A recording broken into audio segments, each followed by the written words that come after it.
চলুন বন্ধুরা, আজ আপনাদের নিয়ে যাই ত্রিপুরার অন্যতম একটি পর্যটন কেন্দ্র ঊনকোটিতে।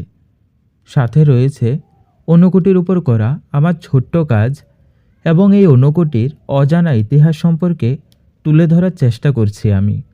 ঊনকোটি, এই ঊনকোটি শব্দের বাংলা অর্থ হচ্ছে 1 কোটি থেকে একটি কম। ত্রিপুরার অন্যতম পর্যটন কেন্দ্র হল এই শৈবতীর্থ ঊনকোটি। এই পর্যটন কেন্দ্রটি আগের উত্তর ত্রিপুরা জেলার এবং বর্তমান ঊনকোটি জেলার কৈলাস শহরে অবস্থিত। হিন্দু পুরাণের এই নামকরণের কাহিনীতে কথিত আছে যে কালু কামার নামে একজন স্থাপত্যকার ছিলেন। সেই সাথে তিনি দেবী পার্বতীরও ভক্ত ছিলেন। একবার দেবী মহাদেবের সাথে কৈলাসে যাচ্ছিলেন। তখন কালু কামার বায়না ধরলেন তাকে যেন তাদের সঙ্গে নেন। তখন মহাদেব ওনার উপর শর্ত আরোপ করে বলেন উনি যেতে পারেন, তবে তার জন্য তাকে 1 রাত্রির মধ্যে 1 কোটি দেবদেবীর মূর্তি তৈরি করে দিতে হবে। কিন্তু কালু কামার 1 কোটি থেকে একটি কম মানে 59টি মূর্তি তৈরি করে দিতে সক্ষম হন। 59টির মূর্তিগুলি নিয়ে একাধিক কাহিনী প্রচলিত আছে। তার মধ্যে উল্লেখযোগ্য আরেকটি কাহিনী আছে যার কেন্দ্রীয় চরিত্র হল মহাদেব। দেবাদিদেব শিব একবার দেবতাদের নিয়ে ত্রিপুরার উপর দিয়ে বারাণসী যাচ্ছিলেন। মহাদেবকে নিয়ে দেবতাদের সংখ্যা ছিল 1 কোটি। সন্ধে নামার পর রাত্রিবাসের ব্যবস্থা হয় এই রঘুনন্দন পাহাড়ে।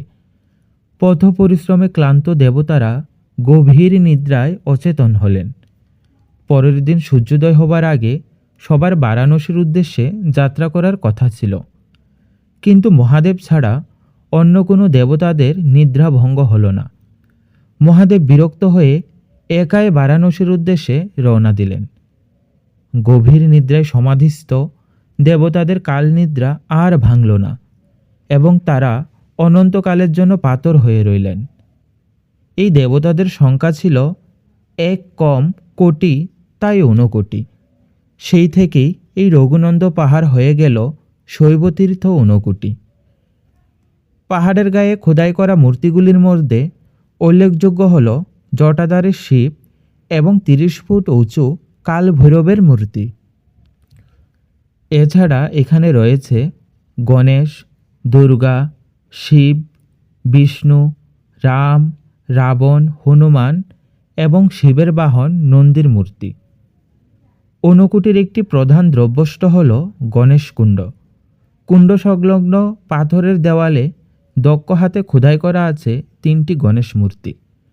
এদের ডান পাশে রয়েছে চতুর্ভুজ বিষ্ণু মূর্তি। ঐতিহাসিকদের মতে ঊনকোটির অভিনব ভাস্কর্য তৈরি হয়েছিল 8ম কিংবা 9ম শতাব্দীতে।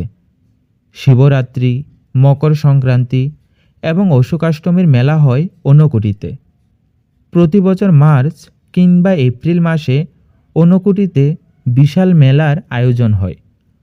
চৈত্র মাসের শুক্লপক্ষের অষ্টমী তিথিতে এই মেলা অনেক আড়ম্বরের সাথে অনুষ্ঠিত হয় ঊনকোটিতে।